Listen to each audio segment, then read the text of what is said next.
As the description says, we are going to be talking all things Disney since I just got back about 2 weeks ago from Disney World during their 50th anniversary and during Christmas time. So if you were interested in learning anything about Disney during the 50th anniversary, Christmas time, recent changes, stay tuned. So I'm going to just try to start off from the beginning and go through the whole process. So first we'll start off with the planning. So back in April is when I decided that I wanted for us to go to Disney World during specifically Christmas time. I was scrolling on TikTok and I saw a Disney travel agent who was talking about Disney and about COVID restrictions and all that jazz. I reached out to her and that's how we kind of got started. She specifically works for Twin Palms Traveling. She wasn't any extra charge for me to use her. She works directly with Disney. Her name was Judy Goyette. I can send anyone her information if they want it. She was a really great. I'll kind of talk about her at the end. But we basically started off with an intake where she kind of asked me, when I wanted to go, like what kind of resort I wanted to go to. And some of those things I really wasn't that sure about. So a lot of our itinerary was changed throughout the months. But there is I guess you could say basic, middle, and then a luxury resort that you could stay at. I knew I kind of wanted to stay like right in the middle. So I was able to kind of give her that. She was going to send me kind of like a few resorts and like just basically an itinerary that she created and see if I liked it. I messed around with the days a little bit. I wasn't sure if I wanted to go to Disney for 3 or 4 or 5 days, but eventually I kind of figured that out. Some people know right away, and some people, like myself, like I just wasn't sure. I knew the parks that I wanted to go to, and then obviously I wanted to squeeze in Universal, which I'm not going to talk too much about. But yeah, that's kind of the process of how it started. So with the itinerary that she gave me, and if I wanted to proceed forward, there is a $200 deposit that I had to pay to secure my spot, and the full trip, which included the tickets and the resort, had to be paid to her at least 30 days prior to going on the trip. So everything else could be paid for whenever, like the flights, because it wasn't with her, but everything else had to be paid for before, which I liked. I liked that I didn't have to put it on a credit card. I just had to pay her. I could pay her in increments. Clearly, we did it 6 months in advance, so it gave us some time, but you can do that 2 years in advance, however you kind of like to do it. So without getting too far into like all the back and forth with it, we had decided to stay in a middle, I forget exactly the name of the tier, but it was Disney's Port Orleans French Quarter. So we stayed at our hotel for 5 days, 4 nights, and then we also had a 3-day park non-hopper pass. So we could use them for whatever resorts we wanted to, but that's what that looked like. Everything else we paid for was separate. That total for 2 people was around $2,100. And again, we had 6 months to pay for it, so it wasn't too bad.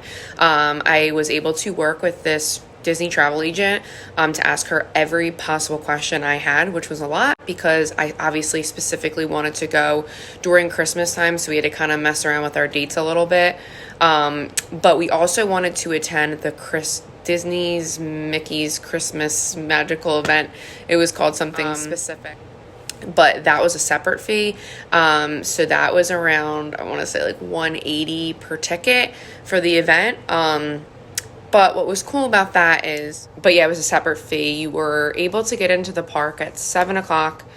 And other people who were in the park were there as well, but they like slowly kicked them out. You get like this special band bracelet. And only the people who have this special ticketed event can be there. And then you get to go on all the rides, obviously, when you're in there. And then there is a like Disney Christmas parade. There is like a show that goes on. There's like a special firework show. There's like free like food and like drinks they give out. So it was like really special, and it like snowed there. If you obviously follow me on here, you saw it. It was just like such a good time to be there then. So justifiably, we decided to use that as our like Magic Kingdom day. And then the 3 other days we decided to do an Animal Kingdom. We just felt like we would have like the best bang for our buck if we did that. So I was really happy that we did that. But I'll back up just a tiny bit. Once we were at the Orlando airport, we were able to take Disney's Magical Express from obviously the airport to our Port Orleans French Quarter hotel. That is free, I believe, until the end of this year. And then, of course, it costs money in the beginning of 2022. But it was really nice that we were able to get that for free. And it's just, they're so nice as you like get on. They just make the experience a really good time. We checked into our hotel. Then we went, we actually, before we went to the Disney event, the Christmas event, we actually went to Disney Springs first. They have like a boat ride that takes you there from our hotel. And that was so nice. Again, it's free of charge. And so before I get into like anything in regards to the parks, I wanted to bring up, which is like the most popular question, and I guess new thing that they have is the Disney has changed like their Fast Pass to now what's called Disney's Genie service. It's you have to pay for it, so they obviously replaced it from Fast Pass. It is a really neat app. I think it worked really well because, to be honest, we didn't wait for a lot of the rides, but it costs an extra fee. Which when I talked to the travel agent I used after because she asked for my feedback, I did say I kind of wish that price was just like included, because not only do you just pay like you're paying a fee to go into the park, like let's just say $160, $170, $180, you're then adding like almost $60 a day for this Genie Plus, I'll explain, which is just like a lot of money. So the Disney Genie service is through My Disney Experience, which everyone should have if they're going to Disney, because you have to book the days that you are going to the parks through this anyway. But the app is through there, and you have to basically purchase this if you do not want to wait in any lines or wait a long period of time. If you are going to Disney during this 50th anniversary, and actually so specifically during the Christmas time, which is like right now, you have to get this. It is beyond crowded there. When I mean like maybe just my mind is like hasn't been around that many people in so long because of COVID. I'm like, oh my gosh. But like, yeah, there's lines for everything. It's like 60, 70, 80 minutes, and no one wants to wait in those types of lines. So this just helps you get through the lines quicker. So you have to purchase the Genie service, which is $15 a day per person. You can just purchase that, and then you can, go on the app, and you'll see as you're on it, like you'll see the different rides, different parks. You'll be able to see the wait times for things, what rides are closed, what lines may have paused because the ride has an issue. You can it's your holy grail for everything, the app in general, but the Genie Plus gives you all of that information. And then you can go on there and reserve your like lightning lane or your fast pass lane, where you get to go in it at a specific time frame, which is usually like an hour that you have to go in the line, and you might wait like 5-10 minutes for specific rides. So it's really convenient like that. I believe you can make 1 or 2 reservations, and then you have to wait. The app then refreshes, and then you can reserve more rides. So like you're strategically trying to figure that out throughout the day. But every park that we went to, there was like a big ride that we wanted to go on to. So we'll get into that there's like another fee to it. So on that Friday, we went to Epcot, and the big ride in Epcot right now is Remy's Ratatouille ride. That is the only ride, at least right then, I don't want to say now because it might have changed, that had a virtual queue. Everyone's like, what does that mean? So that means that at 6:55 in the morning, you are on this app, and you are looking at it until it hits 7 o'clock. You're hitting it as fast as possible to try to get into this virtual queue that gets you have to pay extra $15 to get into this virtual queue to then even be able to go on the ride at all. If you aren't in the virtual queue, you cannot go on the ride. So my travel agent kind of gave me some tips and tricks on how to use the app. So basically at 6:55 in the morning, you turn off your Wi-Fi and you refresh the page as much as you possibly can until 7 o'clock for you to get into because I possibly could, and I think I was like the 72nd person to get in this virtual queue. Then you get like notified throughout the day, like what time your time frame is. If you never got into this virtual queue at 7 a.m. in the morning and you get in line, they're going to tell you to get out of line. So I think my time frame was like 2:45 to 3:45. Waited in line for like 45 minutes for this new ride. My takeaways: I'm an adult. I had no kids with me. Cute ride. Not worth the hype. Probably wasn't worth the money. Just my personal opinion. Anyway, Epcot was cool. We didn't do anything like drinking around the world. We waited 70 minutes to go on the Frozen ride. That was really cute. I feel bad that I made Matt do that, but it was a cute ride. I really liked it. I think Mission Space was there. I missed her up on that. That was fun. Soaring is probably like one of my top 5 favorite rides. I really love that ride. The Genie Plus definitely made it easy for us to just get right on there. So yeah, it was just like a simpler day for us. We were only there till like 4 or 5 o'clock just because we actually felt a little bit under the weather. We were like, had some like weird colds. So we just went home and had some dinner at the restaurant, and then relaxed because we knew the next day we were going to Hollywood Studios and we wanted to make sure we were okay for that. So we went to bed at a decent time. I woke up again and did the whole thing over again where I was on my phone at 6:55 in the morning because the new Rise of Resistance ride was like one of the reasons why we went to Disney, and I wanted to make sure we got on that.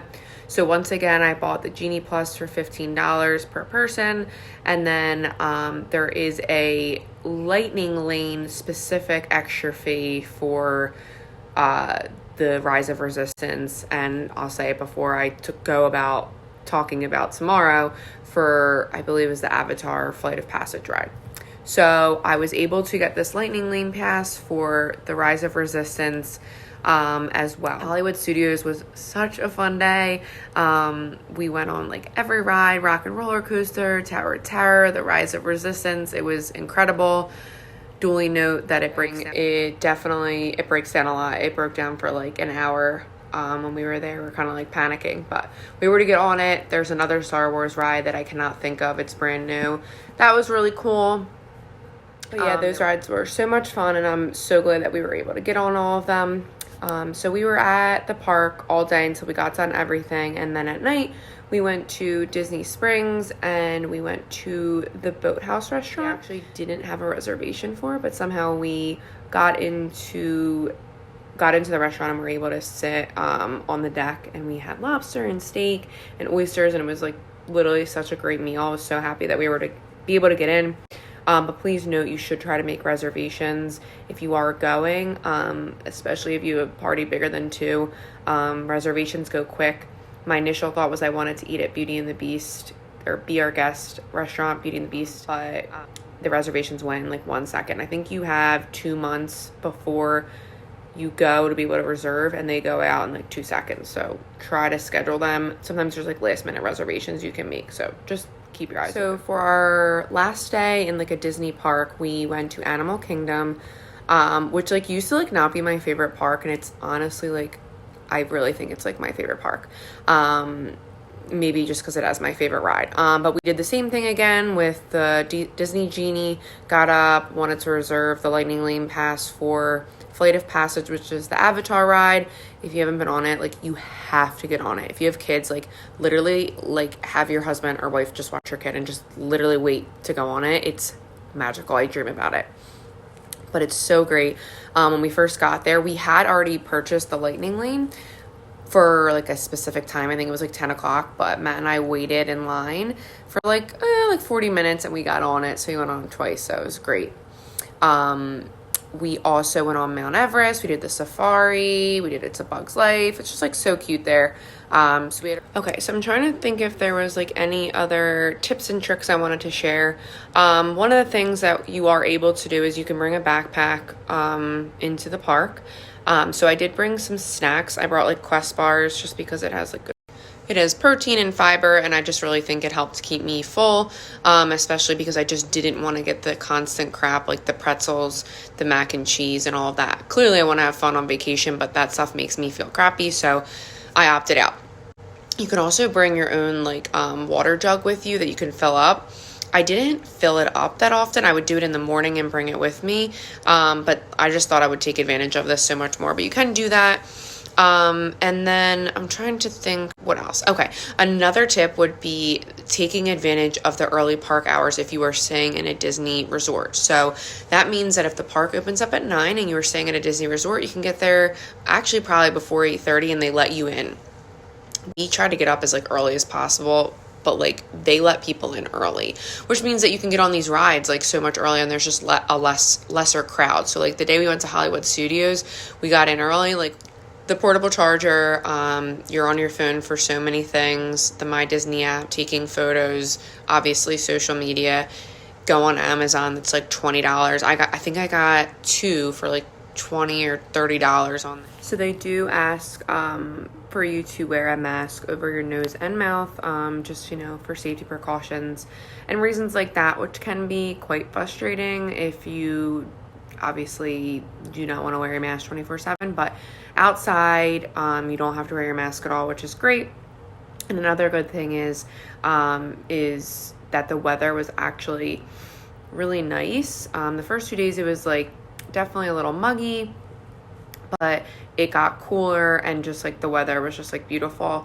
The last 2 days actually in the morning were quite chilly, so make sure for whatever you're bringing like warm stuff and stuff, that you can layer just so that, the weather is going to be changing.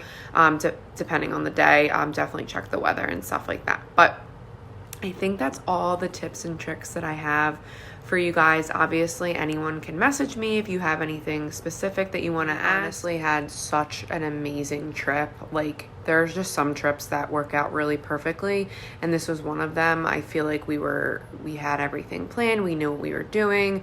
Nothing wrong happened or anything like that, except for when we were a little bit sick. But I really recommend planning for Disney, not just months, years in advance. This was the most expensive trip I think I've ever been on. We went to Hawaii in January, and I'm telling you, we spent double or triple what we spent there. And I don't even think we got, I didn't even get souvenirs. So just be mindful of that. I guess financially cautious. Clearly why I was working my full-time and doing makeup at the same time. But once again, please feel free to reach out to me. I will answer any question that you have. It was really hard to just try to fit everything I wanted to say in just one video since I talk a lot. But yeah, I can answer anything. Message me. Thanks so much for watching. Bye.